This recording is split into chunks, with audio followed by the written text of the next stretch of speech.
오늘 이 말씀을 통해서 마음을 움직이게 하는 사람, 마음을 움직이는 사람이라는 제목으로 하나님의 말씀을 전할 때 살아계신 하나님의 음성이 들리는 복된 시간 되기를 주님으로 축복합니다. 제가 3년 전에 한국에 갔을 때 오랜만에 40년 만에 제가 다니던 초등학교를 갔습니다. 여러분 가을 운동회, 초등학교 생각하면 가을 운동회 생각이 많이 나지 않습니까? 가을 운동회 때 부모님들이 김밥을 싸고 환타죠. 콜라 환타, 그 사이다 한 병, 김밥, 그리고 달걀 삶은 거. 이거 먹기 위해서 운동회를 가지 않았습니까? 이거 먹으려고. 정말 참 즐거운 시간이었는데, 제가 이번에 초등학교에 갔을 때 놀란 것 중에 한 가지가 뭐냐면요. 제가 어릴 때는 그 100m 달리기를 하면 너무나도 커가지고 숨이 차서 못 달린다고 할 정도로 컸는데, 제가 가보니까, 아니, 초등학교로 줄인 것도 아니고 옛날 다니던 학교 그대로인데, 너무나도 작은 거예요. 야, 어떻게 이렇게 작은 데를 내가 다녔을까? 생각날 정도로 그렇게 작게 느껴졌습니다. 그 운동회 때가 되면 청군과 백군을 나눠서 응원이 또 열띠잖아요. 예? 이 세상에 백군 없으면 무슨 재미로 해가 떠도 백군, 달이 떠도 백군, 백군이 최고야 막 하죠. 그럼 옆에서 또 청군이 가만히 있습니까? 청군이 아니야, 청군이 최고야. 그럼 또 옆에서 아니야, 백군이 최고야. 이렇게 막 하는 거예요. 그러다가 막판에 청군이 이겼다는 거예요. 여러분 아시죠? 청군이 어떻게 이겼습니까? 막판에 기치를 올려가지고 청군이 최고야 올려버리니까 그 다음에 할 말이 없는 거예요. 노래가 끝나버린 거예요. 노래가. 웃자고 한 이야기지만 이 이야기에는 뼈가 있어요. 우리가 착각하는 것 중에 하나가 말이 크면 이긴다는 착각이에요. 그래서 대화를 할 때 목에 핏대를 세워가며 상대방을 제압하려고 합니다. 왜? 말로 이겨버려서 눌러버려야 그 다음에 끽소리를 안 한다고 생각을 하거든요. 왜냐하면 목소리, 옛날에 그런 말 있지 않습니까? 목소리 큰 놈이 이긴다고. 그래서 누구나가 다 그냥 목소리를 막 높여서 다 이야기를 해요. 저도 신혼 초기에 아내와 함께 얼마나 많이 싸웠는지 아주 그냥 며칠에 한 번씩 그냥 이혼한다는 말을 너무나도 자주 했어요. 왜냐하면 낯설고 물서른 미국에 와가지고 정처 없이 떠나서 외로운데 아내랑 싸우면 저는 낙동강 오리알이잖아요. 다 아내 편인 것 같고 다 아내 진영인데 저 혼자 덩그러니 앉아서 있는 거잖아요. 너무 그게 힘들고 어려웠습니다. 그래서 싸울 때마다 저는 여행사에 전화를 합니다. 아저씨 한국 가는 표 얼마입니까? 그러면 그 전달보다 좀 올랐어. 그럼 많이 올랐네요 하고 끊는 거예요. 왜? 그렇게라도 내 가오를 세우고 싶은 거예요. 그렇게라도.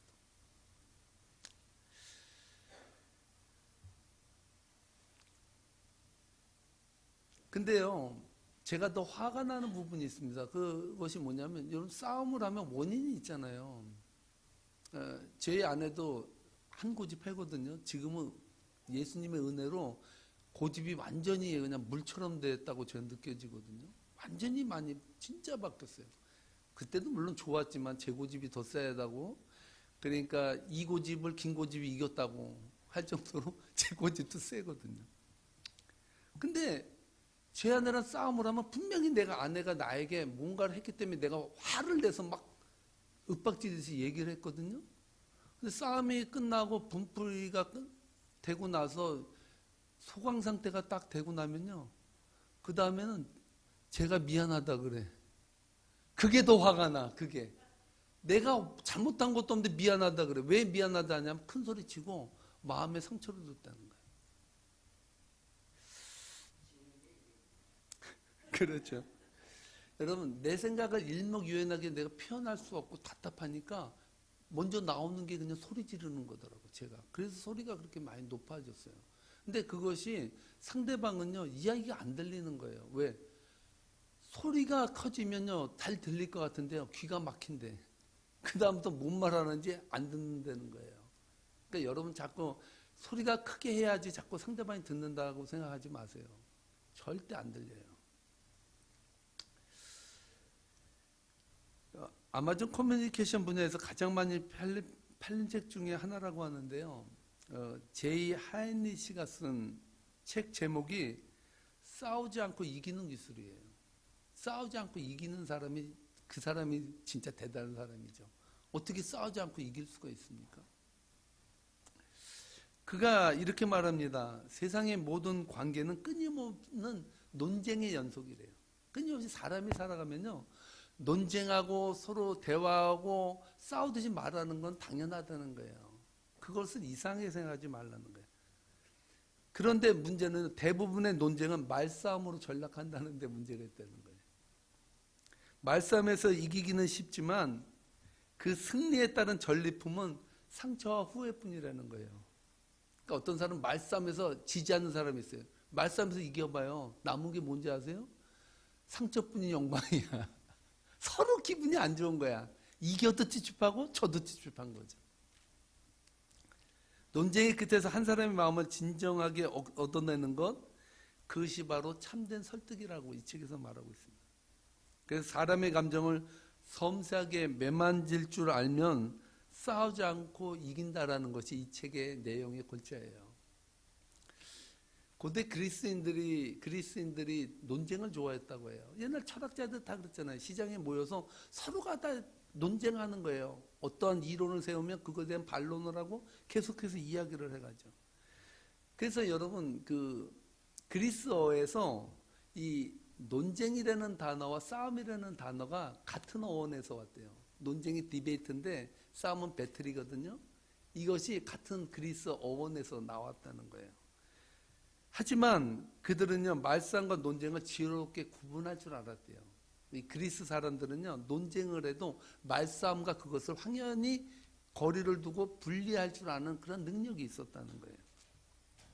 말싸움에는 오직 상대를 제압하기 위한 노력하는 반면에 논쟁은 상대나 더 많은 상대, 청중, 시청자, 유권자의 마음을 얻기 위해서 노력을 하는 그 면이 있다는 것을 말하고 있습니다. 워싱턴 대학의 심리학자 존 카드먼이라는 사람이요. 수백 쌍의 부부를 영상 촬영 후 부부 사이에서 일어나는 수많은 감정 대립과 논리적 쟁점들을 면밀히 검토했다고 해요. 이 검토를 10년간 했대요. 10년간. 그러니까 권위가 있는 이 연구였는데 1994년에 가먼트 연구팀은요. 10년에 걸친 연구기간 대부분의 동안에 결혼 생활을 유지한 부부들과 이혼한 부부들 사이에서 서로 의견이 첨예하게 대립하는 갈등 상황의 발생 횟수가 어떤가를 연구했는데 대립하는 갈등의 그 발생 빈도는 똑같았대요. 이혼한 사람과 이혼하지 않은 사람이 싸우는 대립의 그 횟수는 똑같았대요. 그런데 다른 것이 한 가지가 있었는데 결혼 생활을 유지한 부부들은 이혼한 부부들과는 다른 방식, 다른 목적으로 논쟁을 벌였다는 거예요. 행복을 지켜나가는 부부들은 논쟁을 통해 문제를 해결하고 서로의 차이를 좁혀나가는 방법을 터득한 반면에 파경에 이른 부부들은 대화의 시간 대부분을 서로를 공격하는 데 할애했다고 합니다. 한마디로 행복한 부부들은 생산적인 논쟁을 벌였고 불행한 부부들은 서로를 물어뜯었다는 거예요. 그래서 가트먼은요 이렇게 결론을 내립니다. 행복한 부부들은 상대를 설득하는 데 성공한 커플들이다. 설득할 수 있는 부부가 행복한 부부라는 거예요.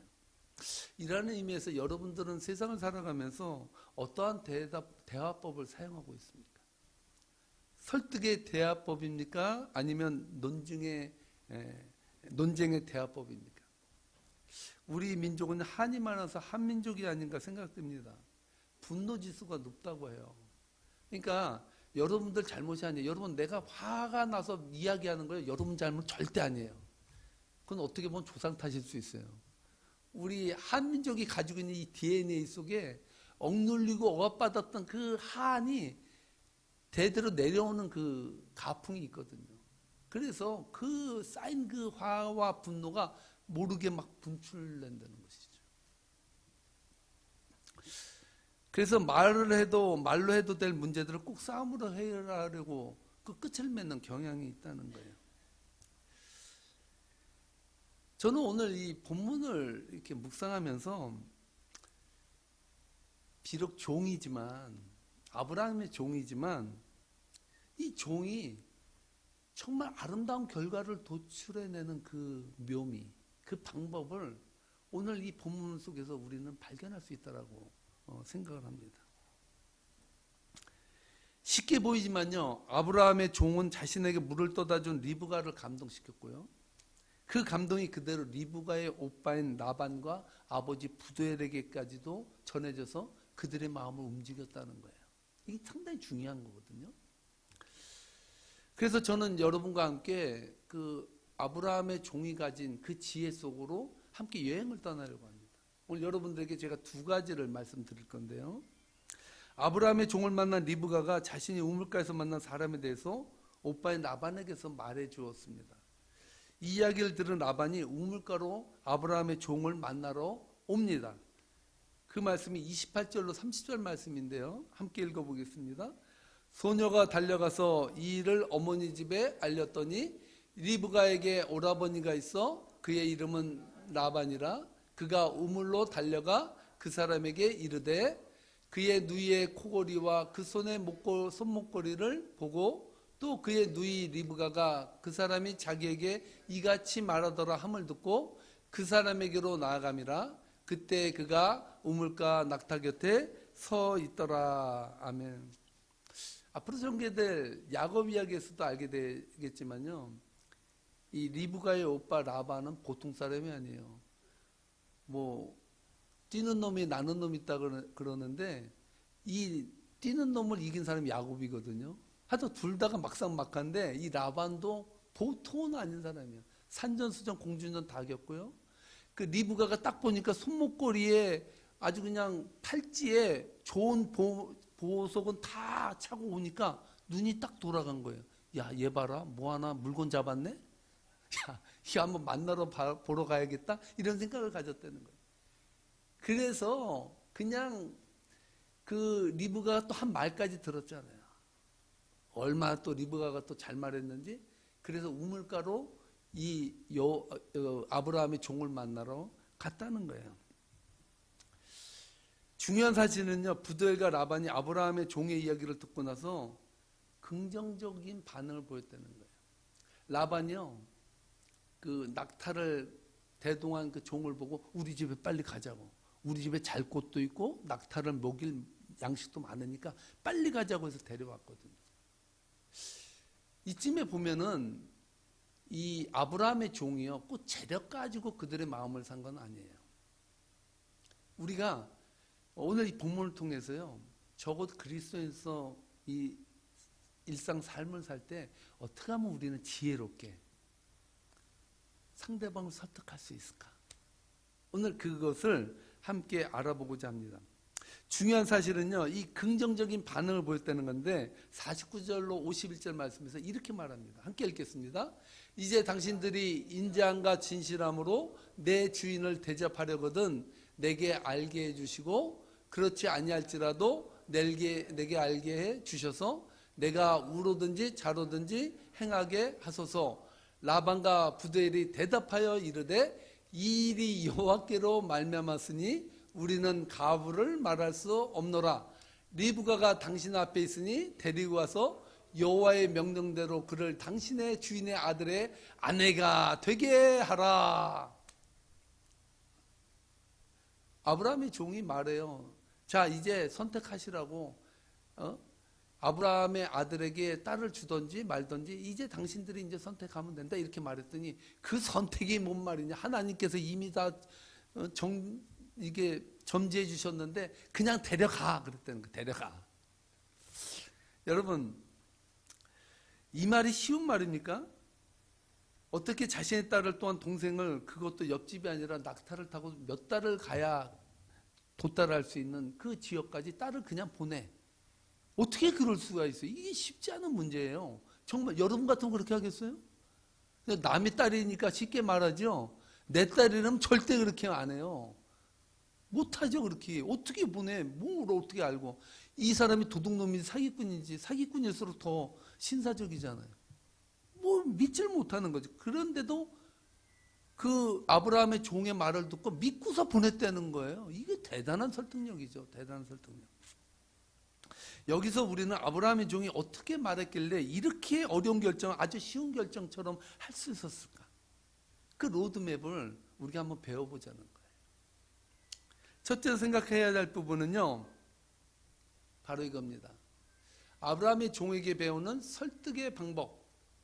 첫째, 다 함께 읽겠습니다. 하나님을 앞세우는 대화법.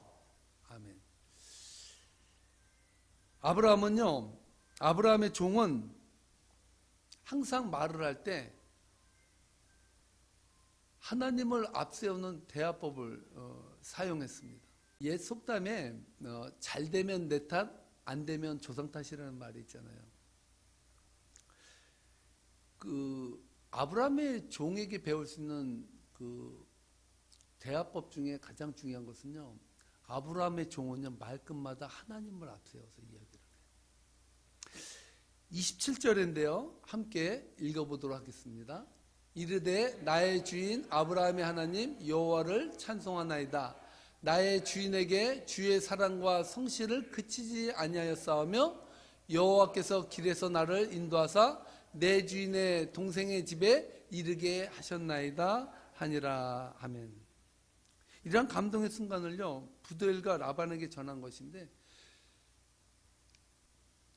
그 리브가를 만났을 때 하나님께 찬양하잖아요. 하나님 감사합니다. 나의 주인 아브라함의 하나님 여호와를 찬양합니다. 이렇게 고백하거든요.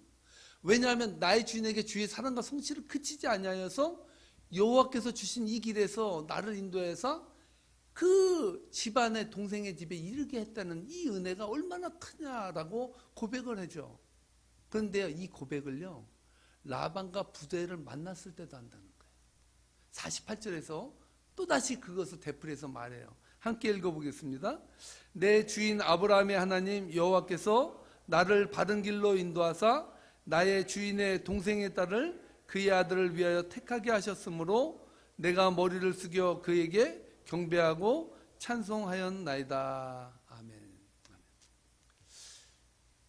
여러분, 세상을 이길 수 있는 힘, 세상을 설득할 수 있는 힘은 우리가 받은 은혜를 전하는 거예요. 바울이 하나님을 전혀 모르는 이방인들의 가슴에 감동을 줄 수 있었던 이유가 뭔지 아세요? 그는요, 담에서 예수님을 만나고 나서 그 예수가 나의 인생을 완전히 바꿨다는 것을 확신적으로 세상 사람들에게 알릴 수 있었어요. 쉽게 말해서 바울에게는요, 하나님을 만난 간증이 있었다는 거예요. 오늘 여러분들의 삶도 마찬가지예요.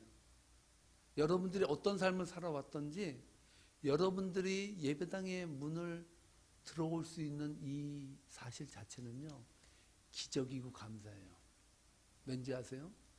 이 세상 모두가 다 하나님을 찬양하고 하나님을 알 수 없어요. 하나님을 찬양하고 알 수 있는 이 자리에 왔다는 것도 여러분들의 간증이에요. 은혜라는 사실. 여러분, 오늘 이 세상은요, 감동을 얻기를 원합니다.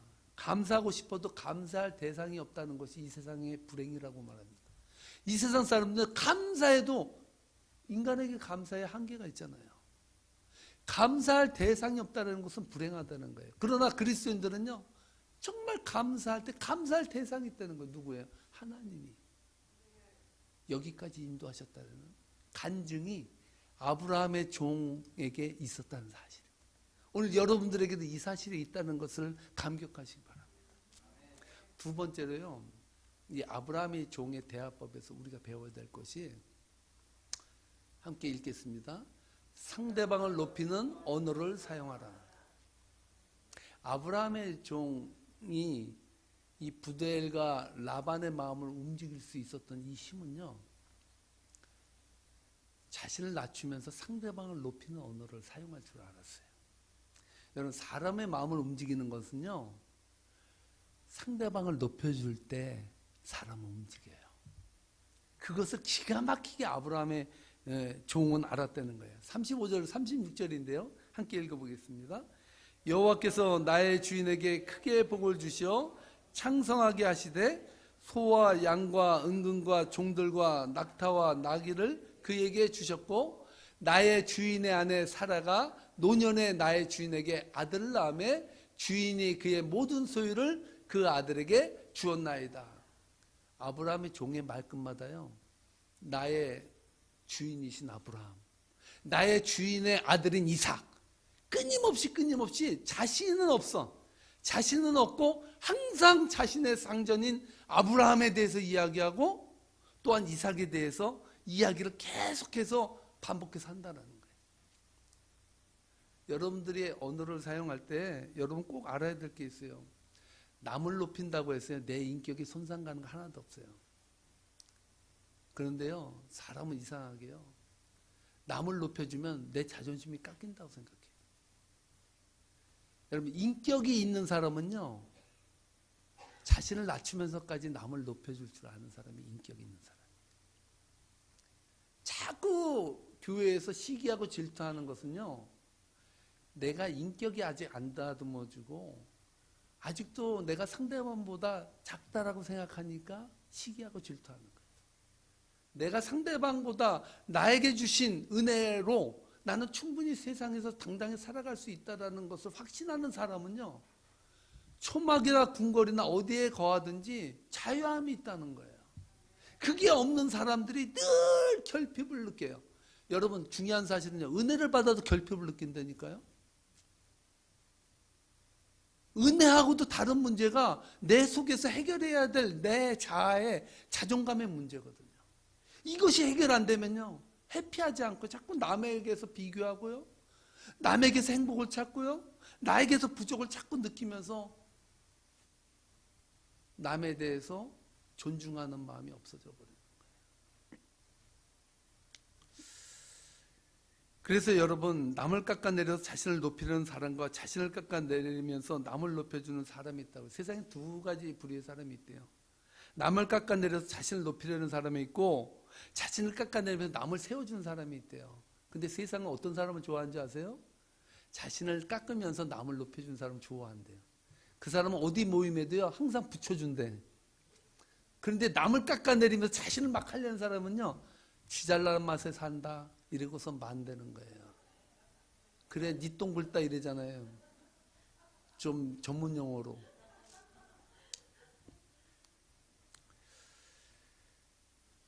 하나님의 은혜를 경험한 사람들은 자신에 대한 자존감을 이미 하나님으로부터 부여받았어요. 하나님이 내가 너를 사랑한다는데 누가 안 사랑해도 뭔 관계가 있어요. 내가 너를 지명할 불렀다는데 이 많은 사람 같은 내게 은혜를 주사 하나님을 만나게 하고 아바 아버지라고 고백하게 하고 그분 찬양하게 했는데 뭐 더 좋은 게 뭐가 있어요. 그 이상 뭘 바래. 바랄 게 없는 은혜를 우리는 이미 받았다는 거예요.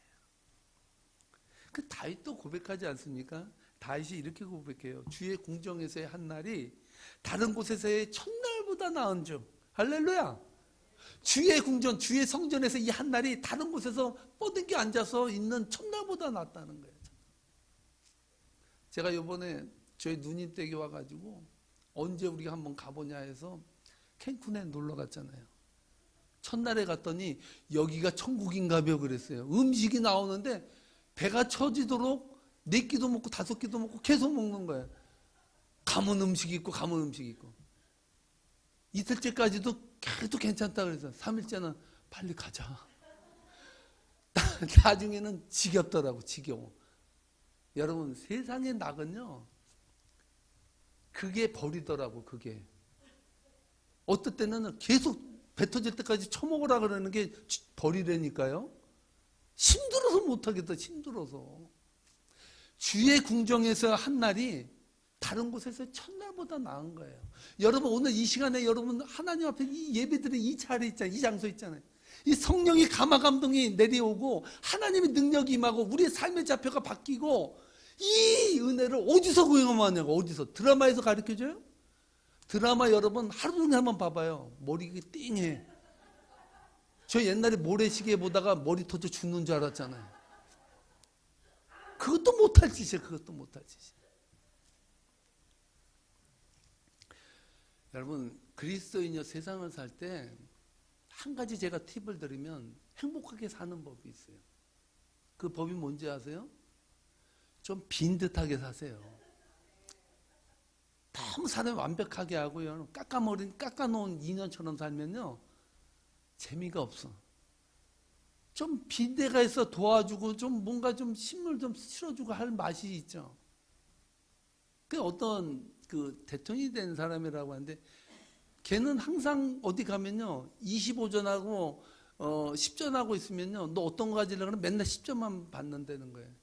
그래서 하루는 엄마가 하도 화가 나서 이 바보 같은 놈하고 머리를 때리면서 야 이 자식아 25전이 큰데 맨날 왜 10전을 잡아? 너 바보야? 그랬다는 거예요. 그때 얘가 하는 말이 그래요. 그럼 다음에는 또 안 할 거 아니야. 두 개 중에 어느 게 가지려면 10전을 맨날 가지니까 맨날 물어본다는 거야. 근데 25전 잡으면 얘가 이제 알았네? 이제 그만둬야겠네? 이런다는 거야. 그래서 맨날 10전만 잡는데. 바보가 이긴다니까요, 바보가. 자꾸 여러분, 이 세상 사는데 난 왜 이렇게 바보지? 그 사람은 은혜 받은 사람이야. 바보니까 은혜가 넘치는 거 아니에요? 자꾸 완벽해지려니까 더 힘든 게 뭔지 아세요? 완벽하지도 않은데 완벽해지려고 그러는 거야. 그거는 심리도 못 가서 발병나요. 너무 힘들어, 너무 힘들어.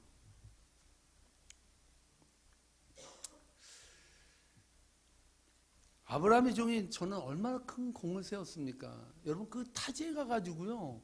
정말 그 신랑 될 사람 사진도 안 가져갔어. 그때 사진이 어디 있어? 얼굴에도 보고서 데려가야 될 거 아니에요. 사진도 없이 낙타 몇 마리 끌고 가가지고 딸 줘요 이랬는데 누가 줘?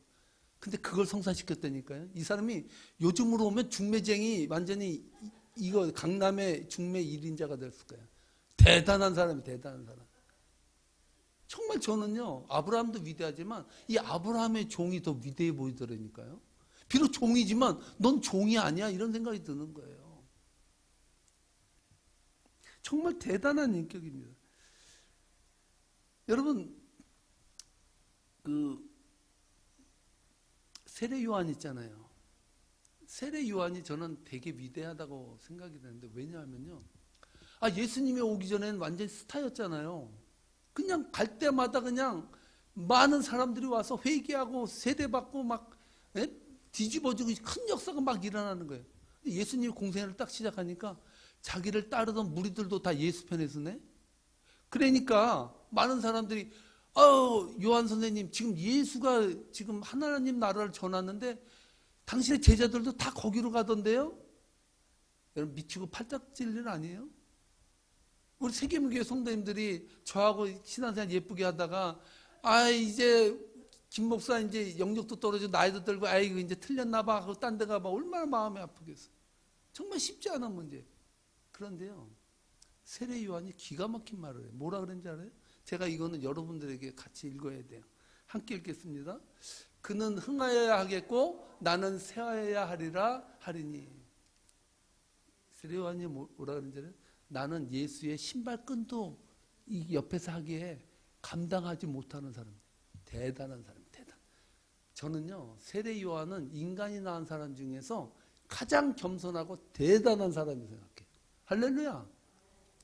여러분, 섬기세요.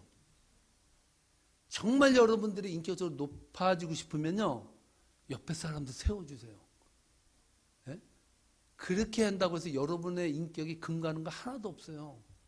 오히려 더 그 빛이 나요. 아브라함의 종이 그랬다는 거예요. 아브라함의 종이. 정말 나의 주인이신 아브라함, 나의 주인의 아들인, 나의 주인의 재산을 모두 다 가지고 소유할 수 있는 후계자 이삭 이렇게 얘기하더라는 거예요. 자기는 하나도 없어 자기는. 저도 목회를 하면서 극복해야 될 문제가 이 문제라고 생각을 해요. 이 세상에 목사가 얼마나 위대한 목사님들이 많습니까? 제가 그랬잖아요. 어느 한날 목사님이 너무나 자기가 생각해도 설교를 너무 잘한 거야. 그래서 운전을 하면서 아내에게 그랬다니까. 이 세상에 설교 잘하는 목사가 몇 명이나 있을까? 그러더라는 거예요. 그러니까 아내가 옆에서 딱 보더니 그러더라는 거예요. 가짜않게. 이 세상에 설교자라는 목사가 몇 명인지 모르는데 거기서 당신만 빼 그러더라는 거예요. 여러분 늘 우리는요 죽을 때까지 인정 중독이라는 거, 남한테 인정받으려고 하는 욕구는요 누구에게나 있어요. 그것을 내리기가 너무나도 어려운 거예요. 목회자인 저도 어려워요. 그러나 그 세례 요한을 보면서 다시 힘을 얻는 거예요. 세례 요한은 그래요. 그는 흥해야 되고 난 망해야 된다. 내가 망하는 것이 바꿔 말하면 그가 흥하는 것이다라고 말하잖아요. 사랑하는 성도 여러분, 사람과 함께 더불어 살려면 여러분들의 목소리를 높이지 말고 상대방을 높여주세요.